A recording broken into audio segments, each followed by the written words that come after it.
The time you won your bout, the race, we cheered you through the marketplace. Man and boy stood cheering by, and home we brought you shoulder high. Today the road all winners come, shoulder high we celebrate you home, and set you at this threshold down, townsman of a much brighter town. The son of a single mom who ran with gangs until almost done. The gangster became a boxer, and in that summer of 1984, the world's greatest city fell in love with Paul Gonzales, because he not only defeated poverty, he defeated South Korea, he defeated Uganda, he defeated Venezuela, he defeated Great Britain, he walked all over Italy to become the first Mexican American ever to win the Olympic gold medal.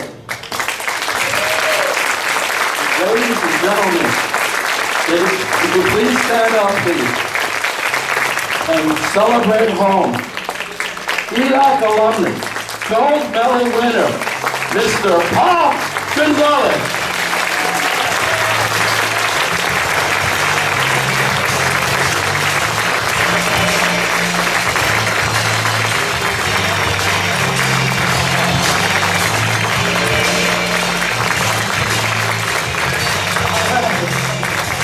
Here we go. Where's Howard Gonzales at? Hey, thank you very much. I am honored. I saw Dennis with his hands up. I was ready to hit him. No, thank you very much. I'm very honored, and not only that, I was very honored and also very proud to not only represent the community I came from, but the United States at a World Games like the Olympics. It was a dream that I had at a very young age. And I remember every time I used to look outside my window or walk outside the door and do my road work, early in the morning I would look out towards where USC's at, because that's where the Olympic Games were gonna be at. They were coming to town, they're gonna be at the LA Sports Arena. It was like, wow, this is awesome. And it also saddens me a little bit because the LA Sports Arena, they're tearing it down. That's really sad. That's a monument. But we had great moments there, and in '84, I not only brought the attention that East LA, we can do it, and I brought, the attention to the world that, they got kids out there in the projects, in the ghettos as they were calling it, that we do have dreams, and our dreams are not only through sports, but through education as well. And not only were we kids struggling to make it out of the projects or out of where we're coming from, we were struggling to make ourselves known to the world and let people know that, yeah, we can do it. And yeah, there's a saying in Spanish, si se puede, and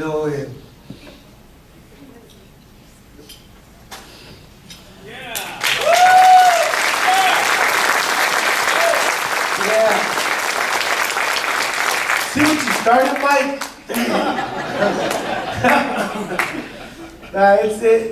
It brings back a lot of great memories of when I was coming from Aliso Village housing projects, and when I was training every day early in the morning, and I used to go to the Hollenbeck Police Department because that's where we used to train, downstairs in the basement. And I remember first walking through I had to sneak into the back door of the basement of the police station where they took the prisoners in, sneaking downstairs because I was afraid to walk to the front door because then I'd be considered a snitch, And after a while, after a lot of boxing matches and coming out on the papers, people started seeing me, and a lot of my homeboys and other gang members were like starting to give me that respect. And I remember running down Brooklyn Avenue, which is now Cesar Chavez, but running down Brooklyn Avenue, and I felt like Rocky because back in the days they used to have, food stands there. They had fruit guys, and they threw an apple at me, catch it, run down.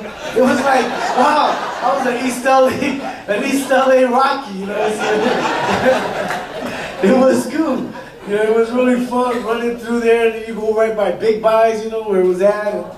you know, all these stores that used to be around there. There used to be a Tom Cans. If you guys remember Tom Cans used to be there. And so I used to go to Tom Cans and I bought these tennis shoes called Jocks, right? J-O-X. And they were awesome. I used to run in those. I used to run in those shoes until they spoke to me, you know? and then when I got accepted, you know, I got accepted to compete, and I went to the Olympic Training Center. And wow, you know, here I'm a kid from the ghetto, the projects. You know, you have one pair of shoes, you use it until they speak to you, right? Before you buy a new one. And I get to the Olympic Training Center, and everything's open to me. I mean, they gave me so many pairs of shoes and clothing and everything. It's like I had like 15 pairs of shoes under my bed, you know. And then I started changing my shoes because they told me after a while, after so many years of running with my tennis shoes, while they were speaking to me and everything, or with cardboard shoes, whatever, and they used to tell me, you have to change your shoes like every so often because, you know, they're like a car, a tire. You're going to wear them out. So I didn't know that. I learned a lot of things. And growing up, you know, where I came from and going to East LA College and struggling and making it through there, it was just a beautiful, beautiful experience. And when I go back to East LA, like when I had a class with Mr. Sanchez, you know, English class, I was like, wow, I'm in an English honors class? Are you serious? I don't know how I got there, but I was there. You know, but I took his class, and it was an English honor class, and it was a tough class. And I learned a lot. I learned a lot from him, and ever since then we've been friends. And he calls me to do different things, so I'll come out and get my support, just like I've been doing throughout the community. And it's like I tell him, wherever there's someone who needs help, whether he's a friend or not, I'll help him, even if he's a foe, because I run into a lot of them too.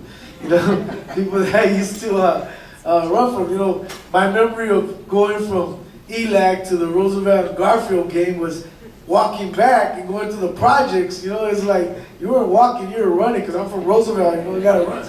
They had a lot of bulldogs there.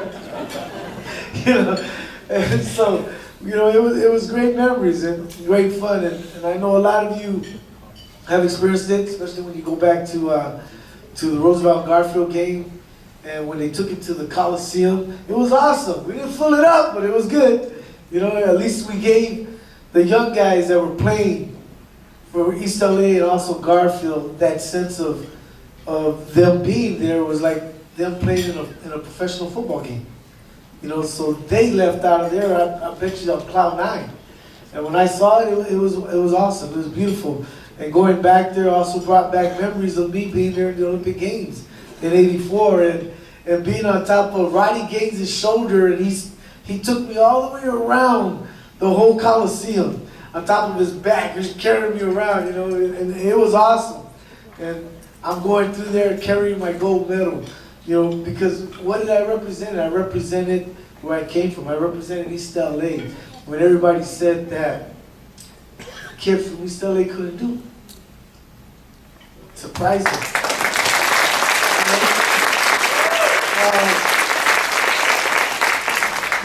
You think about the struggle, it's beautiful. And to come back, represent my community and represent where I came from, and wherever I go, I always do that. You know, people say, oh, where are you from? And I'm from, you know, I grew up in Aliso Village. I'm from LA. You know, and I'm proud of that. It gets me sentimental because I remember all the struggles, and I remember all my friends. I had a lot of great friends, some that have passed and some that are still around. But it's always wonderful to know that East LA is still my home. And no matter where I go, I'll always come home. Because this is where I'm from. You know? So thank you. Thank you for having me here. Thank you for honoring me. And Mike Garrett, thank you for making me cry. Mike Garrett, that's the man. SC all the way. Not only that, he's a rough rider. Total rough rider. Thank you.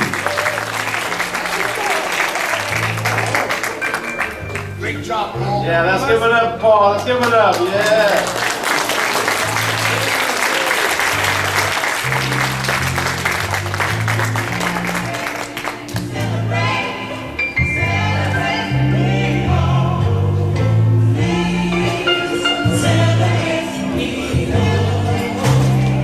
Thank you once again. Beautiful words. And he said it's a beautiful struggle. It's a beautiful struggle, right? All right, we're about to finish up the night. We've had a lot of great thoughts and moments, and hopefully moments that you'll remember.